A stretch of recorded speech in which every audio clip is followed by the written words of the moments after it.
Yes, shalom shalom. Bwana Yesu asifiwe.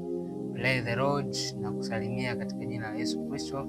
Naamini unayo amani na Mungu amekupa nafasi siku nyingine hii. Wakati huu tega sikio lako, tunakwenda kujifunza somo juu ya mtu sahihi katika maisha yako. Ni kwa namna gani unaweza kupata mtu sahihi kwenye maisha yako, na kwa namna gani unaweza kuomba mbele za Mungu mtu sahihi kwenye maisha yako, lakini pia ni kwa kadri ya kiasi gani ya wewe kugundua kwamba mtu niliye naye au mtu anayekuja kwenye maisha yangu ni mtu sahihi. Huu ni mwendelezo wa mfungo wetu wa maombi. Ni siku ya 12 na maombi yetu tunaomba juu ya mtu sahihi. So kwa wakati huu nitapenda kusoma kutokea katika kitabu cha Biblia yetu takatifu. Nitasoma kutoka katika kitabu cha Isaya sura ya 43 na ule mstari wa 4. Nitasoma ambapo imeandikwa na inasema, kwa kuwa ulikuwa wa thamani machoni pangu na mwenye kuheshimiwa, nami nimekupenda. Kwa sababu hiyo nitatoa watu kwa ajili yako na kabila za watu kwa ajili ya maisha yako. Maanake Mungu anasema na sisi, anatuelekeza kwamba kwa kuwa ulikuwa wa thamani machoni pangu. Maanake sisi tumekuwa watu tumepata neema machoni kwa Mungu, ni watu ambao tumepata kibali mbele za Mungu, ni watu ambao tumependwa na Mungu, kwamba Mungu ametuona wa thamani kwake na pia tumeheshimiwa kwake. So kama tumeheshimiwa kwake, anakuja anasema kwamba ametupenda. It means kama Mungu ameshatupenda sisi, kazi iliyobakia sisi ni kumpenda Mungu ili tufikie kwenye kitu kinachoitwa kupendana na Mungu. So anasema kwamba nami nimekupenda. Maana yake anaonyesha vile jinsi yeye anatupenda. Na tukitrace back, tukiangalia hata katika Yohana 3:16 anasema, kwa maana jinsi hii Mungu aliupenda ulimwengu hata akamtoa mwanae wa pekee.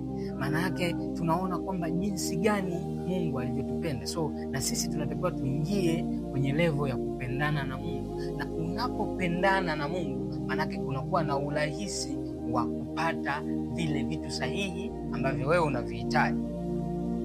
Amen. Bwana Yesu asifiwe sana. So tunapoomba watu sahihi kwenye maisha yetu, maanake tuwe tayari tunapendana na Mungu. Maanake kuwe kuna ile mutual relationship, yaani kuwe na ule uhusiano wa sisi na Mungu, sio tu ule uhusiano wa Mungu kutupenda sisi. So pia sisi inabidi tumpende Mungu ili Mungu atupe watu sahihi. So hicho ni kitu cha kwanza ambacho tunatakiwa kukifanya ili tunapoomba watu sahihi au tunapotaka kupata watu sahihi, lazima tuwe tunapendana na Mungu.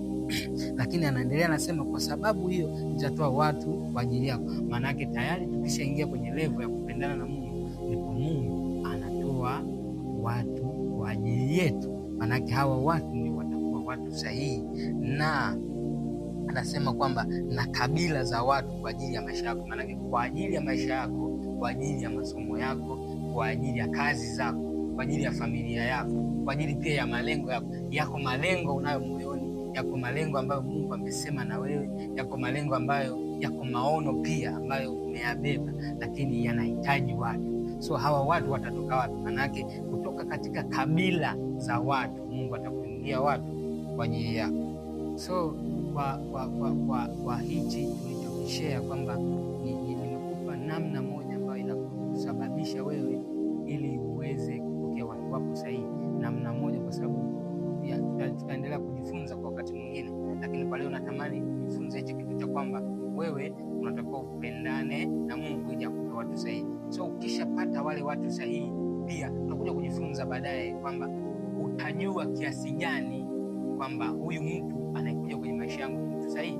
Maanake kuna sauti itasema ndani yako, kuna sauti Mungu ataongea na wewe, iko sauti Mungu atakuelekeza, yako maelekezo Mungu atakupa kwamba huyu mtu ni sahihi, au hii kazi ninayoenda kufanya ni sahihi, au hii huduma ninayoenda kuianzisha ni sahihi, au hiki kitu ninachoenda kukifanya ni sahihi, au haya maono yaliyoko ndani yangu ni sahihi. Maanake iko sauti. So next period tutakuja kujifunza juu ya Mungu anasema nini juu ya watu sahihi, au Mungu anatupa ishara gani tujue kwamba hawa ni watu sahihi. So endelea kukaa hapo katika channel yetu, na usisahau kusubscribe, usisahau kushare, kulike pia na kucomment.